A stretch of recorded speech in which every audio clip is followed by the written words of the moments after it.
All right, guys, it is 11:58. We'll give folks a couple minutes to come into the room. Time for the noonday pre-game pitching day. Who's hot tonight? And I think today we may have to call it group therapy based on some things I'm seeing on Twitter this morning and things we talked about late last night. Folks, it is game day, game two of the World Series. Let's talk about it. Please come on into the room. Come on onto YouTube. I think this is going. I guess I can't go look, but I believe this is going on Facebook. So if you're in Facebook, please let me know that you are here.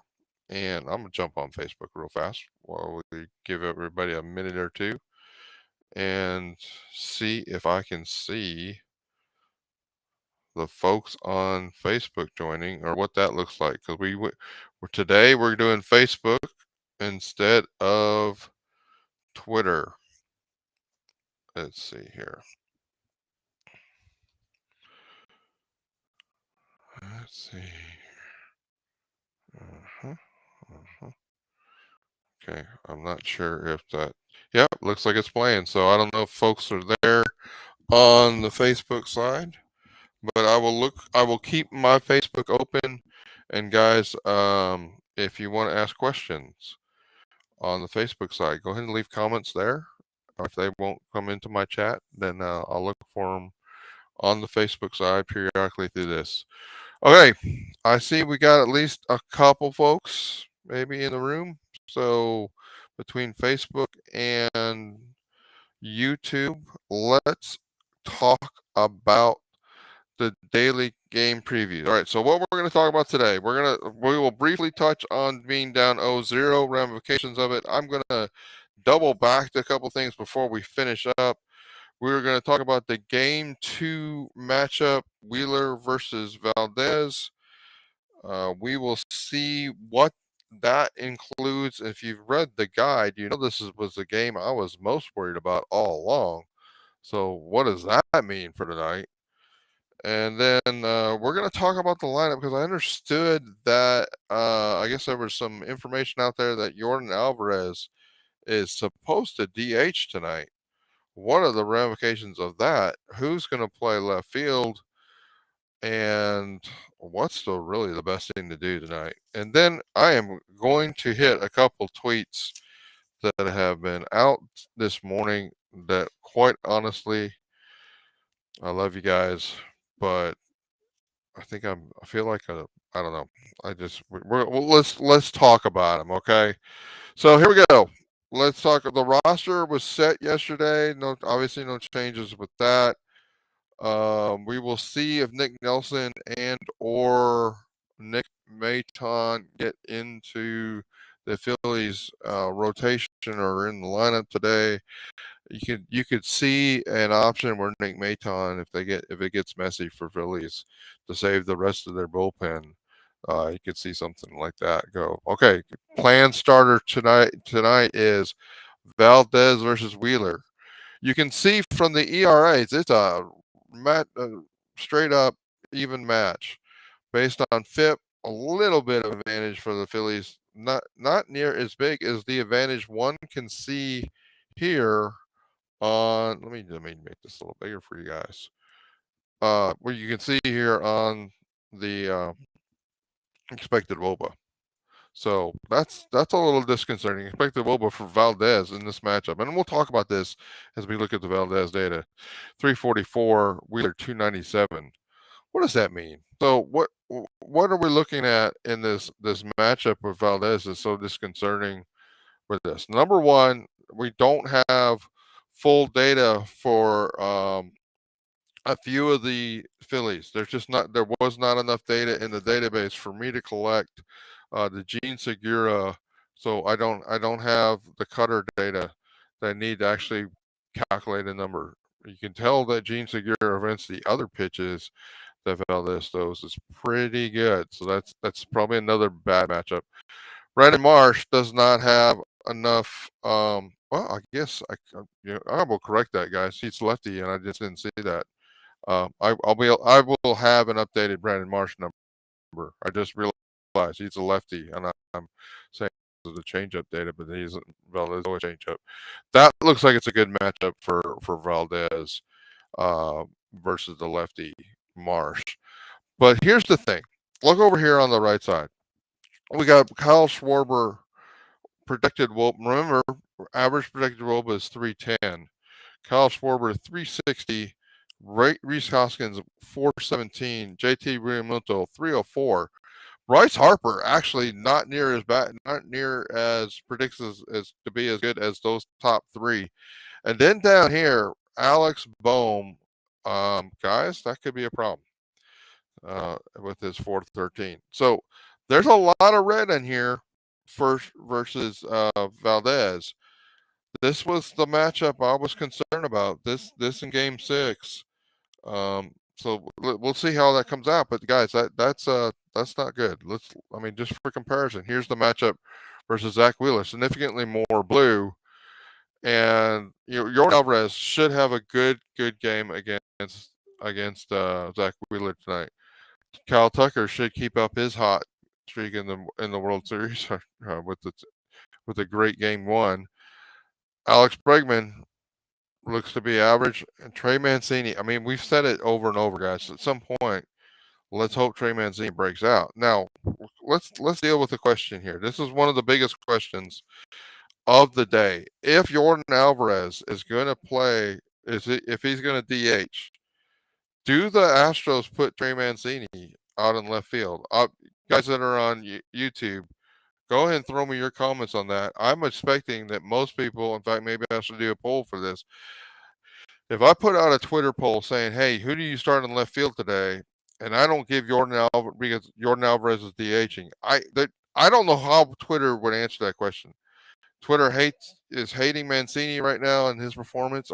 To be fair to Twitter, Astros Twitter, his performance has been pretty bad all postseason, right? And so, but Elizabeth Diaz hasn't been any better. So who do you go with? And say, okay, well, Larry, why don't we go with Hensley? Hensley started 6 games in AAA and left field this year, and started no games, and I think he had like less than 5 innings or about 5 innings total in left field. So in the majors, it may be even 3. What? So we're gonna put Hensley on the outfield and his first start. And who do you have, Doctor? Who do you go with left fielder? Maybe the answer is going to be, look, we're going to just put Yordan Alvarez out there in left field, and then you could choose to have Hensley against Wheeler. At least I would feel. Who would I have the most confidence in the bat against Zach Wheeler tonight?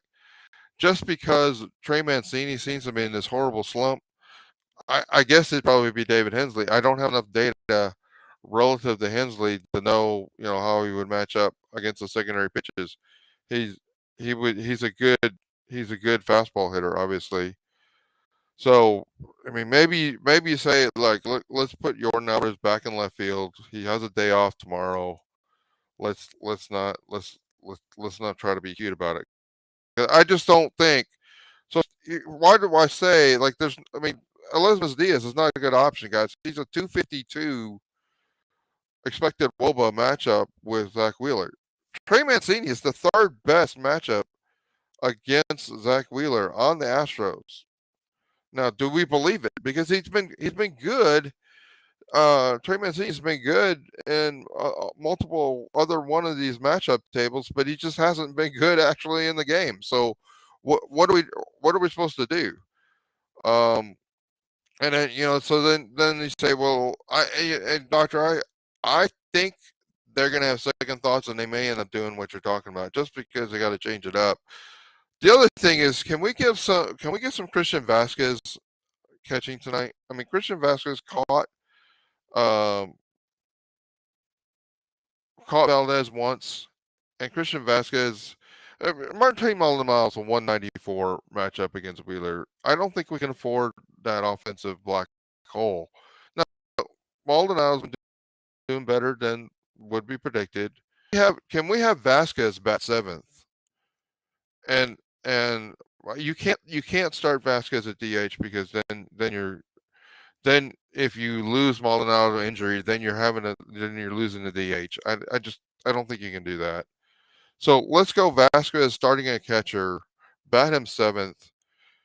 Then let either Chas McCormick bat eighth or Hensley bat eighth, and then McCormick ninth. That's how I would do it. I don't know. I mean, guys, I don't know what they're gonna do. It'll be a cool. We'll send some tweets when they actually put the lineup out. But this is what we're dealing. What's this what we're dealing with tonight, guys? And this is why I've been worried about this game. This sea of blue, the Astros have relative to the sea of red that the Phillies have. It's not a great look. It's not. I was worried about this game. I said I thought they would lose game 2 and win this series in 5. I thought they were going to lose tonight. So here I go. I mean, I'm hoping that I'm wrong. Let's just hope that Larry the GM's wrong and Valdez way over pitches this expected Woba stats. But that's where I'm at coming into the game. And I mean, Valdez has to deal. I mean, I'll pop this out so we can all see it. Oh, I can't do that because I'm in edit mode right now. So we got Kyle Schwarber 360, Rhys Hoskins 417. I'll go back up here where you can see it. Rhys Hoskins 417, JT Realmuto. It's a rough spot. Now Altuve has a 307, man. So we have to assume that 307's and basically close to average. You can't move them. There's a certain amount of things like the Yankees in the ALCS. I think panicked, and I don't want to go into panic mode. And one could argue putting Hensley in is almost a panic move, but I mean, if we're talking about the 8th or 9th hitter, because we put Vasquez 7th, and Vasquez batted 7th quite often, and with the Astros and with the Red Sox, so it's not asking Vasquez to do something he can't do, but I mean, this is what I was talking about during the season relative to Vasquez and Maldonado. Are we going to put ourselves in a position in the postseason to allow Vasquez in a day where we really need the better at bat to feel like you're comfortable? And I don't know that somehow we've got we've allowed that to happen. And this is what I was griping about all through August and September. We have this near all-star level catcher we traded for, and we're sitting him on the bench, and we're going to come to the postseason. We're going to want to start him, and we're not going to be able to start him because we didn't allow them to get comfortable with the pitchers. And I think today is the day that issue is there's paybacks for that issue. And so I say you got to start Vasquez because you got to get some help in the offense, and you just have to hope that he's actually good for Valdez. All right, so that's the. I mean, I believe that. Let's talk about who's available, who's not. I don't think Brian Abreu is available for the Astros after pitching 32 pitches last night. He's yellow in this table. Yellow means proceed with extreme caution. There's an interesting thing now. I will give the Phillies manager credit. I think Thompson did an amazing job last night. The one thing one might give him a little bit of criticism for is that Dominguez and Robertson both went over 20 pitches, 24 and 25. Are they available or not? Phillies fans will have to tell us what kind of profile they use. I haven't studied that. Maybe I'll know that by tonight, and I'll let people know during the watch party. But guys, that pitching back to back, Dominguez and Robertson, I guess what I'm saying is even if the Astros are behind after 6, they have 2 of their best relief pitchers in a suboptimal position tonight, and I think they're going to rely a lot on Jose Alvarado. I expect Alvarado to go 2, and that's the way they're going to manage it. Astros have the rest of the good part of the bullpen: Presley, Montero, Neris, and Stanek, all available to them. And I don't have Will Smith on here, but Will Smith's available, so I'll fix that too. All right, so guys, that's it. Let's talk about a couple of these questions on Twitter. So guys, I put out this poll, and I well, let me start with the other one first, because I need people to understand what we're talking about here. I asked, who am I? I've won more games in my career as a pitcher than any other active pitcher. Unfortunately, I've never won a World Series game. I have a 6.07 uh, ERA in the World Series over 43 innings pitched. Some people don't think I should ever pitch in the World Series again, start in the World Series again. Are you one of those people? Right? And here's the balance of that, right? This is obviously JV. JV's postseason ERA, including the World Series games, is 3.69. So yes, in those 43 innings, he's had a challenge. When you expand that to the entire postseason, JV has been very similar to JV when you count for the competition. On a more statistically significant sample size of 202 innings, JV is JV. Now, the other thing about this is we're talking about statistics that go back to the early 2010s in a lot of cases, or even before. I don't think those are relevant in 2022. I'm not even sure the 2019 statistics are relevant relative to 2022. Um, so his ERA this year was 1.75, and he's going to win the Cy Young. I don't know, guys. I mean, if this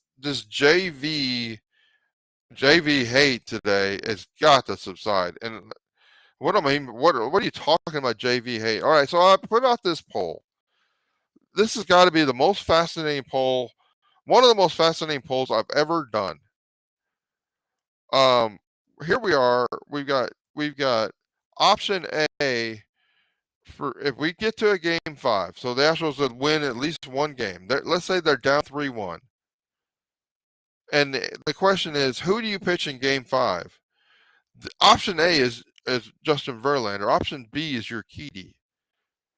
And I have almost 60% of the people, 77 votes, telling me that you seriously would choose to pitch your Urquidy in a game 5. Now, I'm going to assume that that's not going to be the case when if this scenario actually plays out, and that people will come to their senses and say, okay, yeah, it's 43 innings, and a bunch of those innings were like a decade or more ago relative to JV. I'm going to go with the guy that's got the better postseason ERA and way better FIP, which is more predictive of future results. I, I, chat, help me out. What are you guys thinking? Or I mean, if you voted for B, tell me what you're thinking. Or if you think B is the right answer, tell me what you're. I mean, I just do not, will not, and would never make a decision on 43 innings of performance when a bunch of that is more than 10 years ago. It it it, it boggles my mind. But that's why you have me, to be salty and direct with you guys. All right, let's open up the questions. That's the preview for tonight. We got a challenge. We got Valdez with a not such a favorable matchup, and we've got Wheeler setting up to do pretty good tonight. But we're gonna have hope. We're gonna believe that the Astros are gonna come through and win this. And you're right, Doctor. We're also got Hunter Brown in the bullpen. Hunter Brown could have been. People were talking about the 10th inning. Hunter Brown was probably the best option to start that inning against that portion of the lineup. It wasn't great. So, guys, questions, thoughts. Let's do a little group therapy for a couple minutes, and then we'll shut it down. Let people get on to their day. But 20-minute mark. I'll give everybody. Man, I get it. I get it. Everybody's frustrated. JV didn't perform last night. I mean, JV was dealing, and then all of a sudden he wasn't, and it's kind of crazy how that happens. Can I just say I'm going to say something else while I'm waiting for a question? There was a lot of like second guessing of Dusty Baker last night, and I will invite you guys to come to the watch party tonight. Please come to the watch party tonight. And if you're watching this video, please like the video on YouTube. Please subscribe to the YouTube channel. Please subscribe to the website. Guys, if you had been with us, I think you would have understood a lot of the moves that happened last night. Um, man, so good point. I think what you got to do with JV is let him start game 5, but I think in general, I mean, Dusty could have had a faster. He could have pulled him faster and put in Hunter Brown, even in the 4th or 5th inning, and we probably would have won the game. Or he could have gone. I mean, the Phillies used their game 4 starter last night because he was, and they used him only for, was it 20ish pitches, because they knew he was like, okay, that's good. You used him for 11 pitches. Strategically used Ranger Suarez, who's going to be their game 4 starter. That 3 days from now, or 2 days from now, but with 2 days of rest from now, but 3 days rest total for game 4. And that was a brilliant matchup that they did right there. We have similar options. We could have brought Javier in at any point in that 4th or 5th inning stretch, and brought honestly the guy that has the best matchups, and use him similarly. To me, that tells me that we expect Javier to pitch game 3 and not game 4. That's the only reason I can come up with for not doing that. And then, so the question is, like, we didn't want to do that to McCullers because we didn't want to put McCullers at risk. I mean, essentially, they used Suarez's off day, pitching on the side pitches. That was what was used in the game. And the Astros didn't choose to do that. If you guys will remember, 2017, there was a lot of that. And I'm just saying, creativity, when you get to the World Series, there's some element of that. I'm going to say this though. Of all the games, like, to me, this wasn't even one of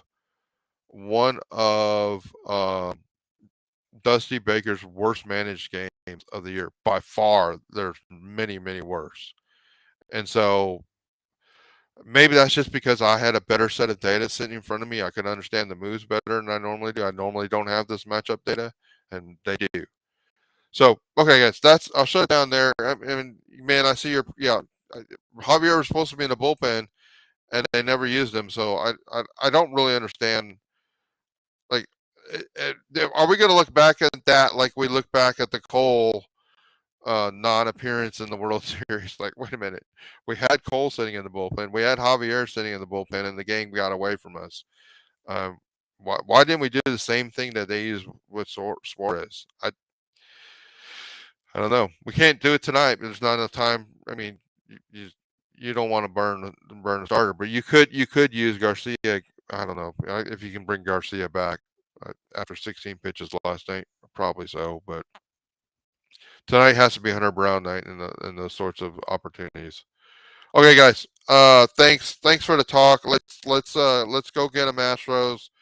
A challenging night. Let's break Larry the GM's model. How about that? Like, let's show that guy. He doesn't know what the heck he's talking about. And let's have Valdez. Let's have Valdez go ahead and pitch his life off and shut him down. All right, guys. Like the video, like the channel, like the website, join the website. Thanks, guys. Have a good day. Bye bye.